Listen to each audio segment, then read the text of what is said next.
A esta hora nos acompaña Pavel Muñoz, asambleísta electo por Movimiento País en la provincia de Pichincha. Pavel, buenos días. Lenin, buenos días, un gusto estar con usted, sobre todo un saludo a la ciudadanía. El pasado lunes 20 de marzo en este programa de opinión estuvo el ex vicepresidente de la República, Alberto Dajic, y expresó lo siguiente en relación al socialismo del siglo XXI y los resultados de su operación. Escuchémoslo. Qué difícil es entender cómo se podría realizar el cambio sin ir a fondo a esto. Usted habla de funciones legislativas. Parte de lo que los regímenes hacen es establecer, en teoría, función electoral, función judicial, función legislativa. Pero en la práctica, ministerio electoral, ministerio legislativo y ministerio judicial. Deje una sociedad sin fiscalización, sin función fiscalizadora del Congreso, sin fiscales independientes, sin justicia independiente, y si usted me dice que no ha habido corrupción, yo le voy a decir algo en contra de la naturaleza humana ha pasado en esa sociedad, y eso es lo que estamos viviendo en el Ecuador de hoy. Pavel Muñoz solicitó una réplica a estas declaraciones. Adelante, lo escuchamos. Muchas gracias, Lenin. Hacemos esta réplica fundamentalmente por dos razones. Una, el conjunto de imprecisiones de lugares comunes en el análisis político de Alberto Dajic.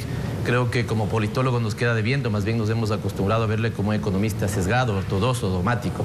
Pero fundamentalmente, Lenin, por la falta de respeto que hay a la mayoría de los ecuatorianos. Y digo esto porque una de las tesis centrales que manejó Alberto Dajic en su intervención es que aquí ha habido, digamos, una falta de respeto a la democracia, que lo que se había consolidado es una pseudodemocracia, un pseudo cobijo constitucional, y que más bien lo que teníamos es un régimen autoritario. Quisiera con usted, pero sobre todo con la ciudadanía, Lenin, compartir algunos datos de por qué esto no es así y por qué sostengo que es una falta de respeto a la mayoría de los ecuatorianos.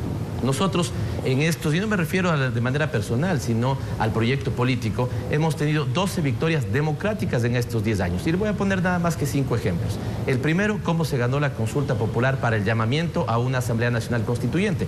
81% de los ecuatorianos votaron porque sí. Después, a diferencia de la Constitución acuartelada del año 98, más de 60% de los ecuatorianos votaron porque se apruebe esa Constitución, que fue elaborada no por consultores europeos, como dice Alberto Dajic, sino por un conjunto de hombres y mujeres donde hubo una diversidad de posiciones en el caso ecuatoriano. Nosotros, por ejemplo, le pongo un tercer ejemplo, ganamos las elecciones del 2013 con más del 50% de votación para Rafael Correa y una mayoría nunca antes visto, 100 de 137 asambleístas. Esto no es producto, Lenin, de que salgamos a comprar votos en las calles. Esto es producto de que la gente confía en un proceso democrático. Y para no irnos muy lejos, las elecciones de hace un poquito más de un mes, Lenin Moreno se quedó a poquito menos de un punto de ganar en primera vuelta y hemos tenido nuevamente mayoría en la Asamblea Nacional.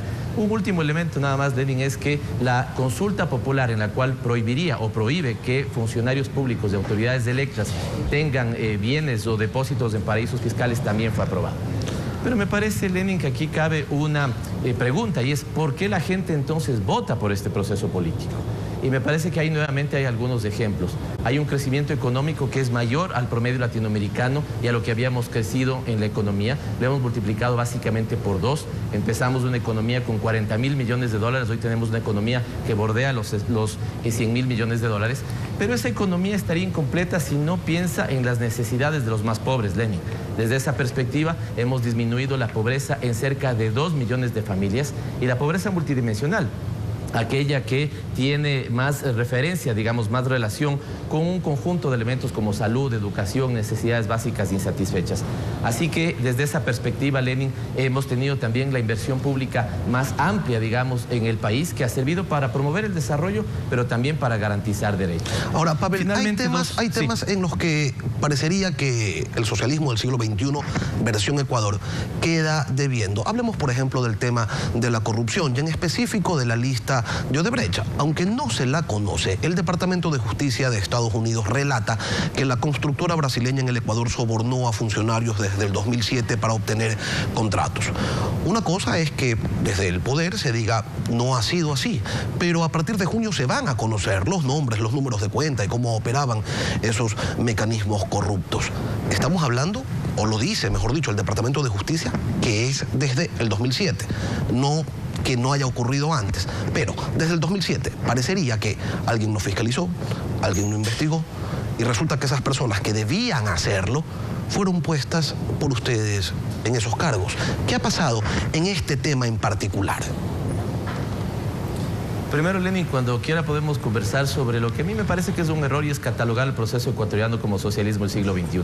Creo que esa fue una categoría que se utilizó en su momento. Yo prefiero más bien verlo como, si quiere, también incluso en algún momento podemos conversar, el socialismo del buen vivir. Y esto ha tenido un conjunto de logros. Tal vez donde ha faltado, y efectivamente, Lenin, creo que ahí debemos seguir las fuerzas políticas combatiendo los problemas estructurales del Ecuador. No es un problema de naturaleza humana, como dice Alberto Dají, es el problema de la corrupción. Me parece que ahí, digamos, también discrepo profundamente con eso. Al menos los que tenemos honestidad no creemos que la naturaleza humana nos lleve a violentar la ley, a hacer un mal uso de los fondos públicos. Lo que debemos comprometernos, efectivamente, Lenin, es por luchar sin cuartel contra la corrupción. Y eso desde el terreno del Estado, pero también desde el terreno de la sociedad. Me parece, Lenin, que lo que necesitamos es tanto un Estado libre de corrupción como una sociedad transparente. Y para eso, digamos, el fomento de valores. Para eso, insisto, un gran pacto nacional que nos permita fortalecer los mecanismos de transparencia es necesario. En ese sentido también hemos trabajado, pero sobre todo debemos, con todas las fuerzas políticas, pero lo más importante de esto, con la sociedad, combatir ese que se ha convertido en un problema estructural, lastimosamente no solo el Ecuador, de América Latina, de muchos otros países en el mundo, y hay que combatirlo con leyes, con fomento de valores, pero también, digamos, con un gran acuerdo, insisto, político, para que sea una lucha sin cuartel contra la corrupción. Ahora quiero invitarlo a escuchar una de las dos intervenciones que tenemos todavía de Alberto Dají, esta en particular que se refiere al blindaje constitucional del modelo político. La práctica de que cuando usted va a dar algo importante aparece una cadena nacional de televisión. Mire usted la práctica de persecución política a los opositores. Cosas que son absolutamente legítimas en el sistema cubano, que son parte de un discurso que dice es la protección de la revolución, es la protección de las ganancias que se han hecho para el pueblo, el evitar que quienes son reaccionarios destruyan la revolución. Y gracias a Dios todavía en el Ecuador no se da lo que ya se dio en Venezuela, que las Fuerzas Armadas, que no son vistas como una institución patriótica, como una institución que defiende los sagrados intereses del país, sino como un brazo, esas Fuerzas Armadas son tomadas, son arrolladas, son destruidas y se deben transformar en Fuerzas Armadas revolucionarias. Su réplica, Pavel. Me parece en lo personal insólito que Alberto Dají hable de persecución a los opositores políticos, cuando él fue beneficiario de una amnistía procesada en los años de este gobierno y planteada por el presidente de la República. Lo que hemos tenido, insisto, Lenin, en la propia consolidación de la Constitución y en estos 12 procesos electorales en 10 años, es una profundización de la democracia. Una cosa es que a personas como él no les resulten interesantes los resultados de lo que la gente ha votado en las urnas. Pero aquí, Lenin, no es que hemos tenido una votación en el año 2006 y que eso ha sido inamovible, digamos, hasta este momento, 10 años después. No, hemos tenido la aprobación de una Constitución que no fue importada ni elaborada por consultores internacionales, sino pregúntenle a Alberto Acosta, pregúntenle a Pablo Lucio Paredes. Sí, tuvo sus asesores, ¿no? Los asesores españoles. Como en Roberto Viciano, entre otros. Como en todo lado, pero quienes votaron son hombres y mujeres ecuatorianos elegidos por el pueblo. Y esa Constitución, después de ser elaborada, fue aprobada por el pueblo. Lenin, una cosa completamente distinta de lo que había pasado con la Constitución del año 98. Desde esa perspectiva, ¿no es cierto?, es que me ha parecido a mí una falta de respeto con los ecuatorianos que han votado detrás de ese que en este momento es un pacto social por los ecuatorianos, para los ecuatorianos, y que además ha sido catalogada como una de las constituciones de mayor avanzada en el mundo, Lenin. Por eso quizás llamó la atención tanto que las últimas enmiendas constitucionales se las hiciera desde la Asamblea Nacional y no a través de esa práctica que había sido común en el gobierno de Rafael Correa de consultarle lo importante a la ciudadanía y a veces también algunas cosas que no eran tan importantes, ¿no? Siguiendo también el mecanismo constitucional y legal establecido. Cuando hablamos de reformas, lo que hay que hacer y lo que quieren hacer ahora, que es una reforma, ¿sí? Y aquellos que creen que hay que, digamos, volver a esta lógica de refundar el país cada 10 años, ahora nos vuelven a hablar de una reforma constituyente, cuando esa reforma, cuando esta constitución consagra derechos como la salud universal y gratuita, lo mismo la educación, una economía que potencia lo popular y solidario, un Estado que busca combatir con la centralización del poder y que apuesta por la potenciación de todos los territorios. Así que desde esta perspectiva, Lenin, insisto, me parece a mí que lo que se está violentando es la falta de voluntad de los ecuatorianos por aprobar esa constitución y por permitir que esta constitución opere con todos los elementos positivos que ya tiene. Desde esta perspectiva, Lenin, es que me parece que finalmente yo tengo un agradecimiento para Alberto Dajik, porque creo que voceros de esta característica me parece que develan justamente que la candidatura de Guillermo Lasso no supone un cambio, que supone el regreso al neoliberalismo, donde tal vez Alberto Dajik es el representante más claro de ese neoliberalismo. Pongamos 4 o 5 ejemplos. La deuda, ¿no es cierto?, tuvo evidentemente un gran compromiso respecto a todo el Producto Interno Bruto en su gobierno. Se aprobaron leyes como la ley de modernización, que tenía todo el paquete privatizador.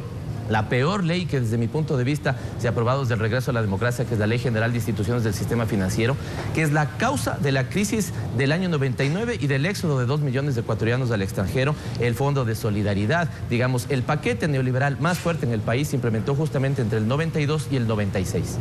Pavel, pero ustedes tampoco pueden hablar mucho de cuánto se destina al pago de la deuda. En estos momentos se está destinando más recursos a pagar deuda que a educación y salud en conjunto. No es así, Lenin. Ahí lo que está tomando usted es un dato que está contabilizando una cosa que no es deuda. Si queremos ver deuda, podemos mirar este cuadro histórico que tiene una serie desde el regreso a la democracia hasta el gobierno nuestro. Si usted se fija, solamente hablando de deuda externa, es decir, la que tenemos con proveedores en el exterior del país, en el promedio de nuestro gobierno hemos llegado al 16,4%. Pero tomemos algunos representantes de lo que ha sido la partidocracia y la bancocracia. El gobierno de Hurtado comprometió el 31% de deuda externa del Producto Interno Bruto, Borja el 77%, Durán Ballén el 59%, Maguad el 58%, Novoa el 49%. Esta es la forma en la que se trabajó la deuda externa en el país. Nosotros, Lenin, cuando hicimos esa negociación de deuda, tuvimos un cambio dramático en lo que se destinaba antes para el pago de deuda y lo que se destina hoy para la garantía de derechos constitucionales. Bueno, si empezamos a desagregar las cosas, también en una economía, uno no solamente le debe al banco, le debe también al señor de la tienda, le debe al vecino, y a todos hay que pagarles, ¿no? Totalmente, y de manera sustentable. Nosotros sabemos que tenemos un techo constitucional y legal que no puede superar el 40%, y fíjese la deuda que teníamos antes. Aquí estoy poniendo solo deuda externa, con lo cual no estoy poniendo la deuda interna, que llegaba a comprometer casi el 80% del Producto Interno en el pago de deuda. Pero ¿qué tipo de deuda, además, Lenin? Cuando la deuda es para pagar el salario de los profesores, de los trabajadores, de la burocracia, de los médicos, o cuando la deuda es para cubrir la riqueza que tiene el país, como carreteras, hidroeléctricas, proyectos multipropósito. La deuda es distinta, de características absolutamente diferentes de la época de la democracia, y sostenible. Pavel Muñoz, asambleísta electo por Movimiento País en la provincia de Pichincha, ha ejercido su derecho a la réplica. Gracias por acompañarnos esta mañana. Muchas gracias, Lenin. En instantes.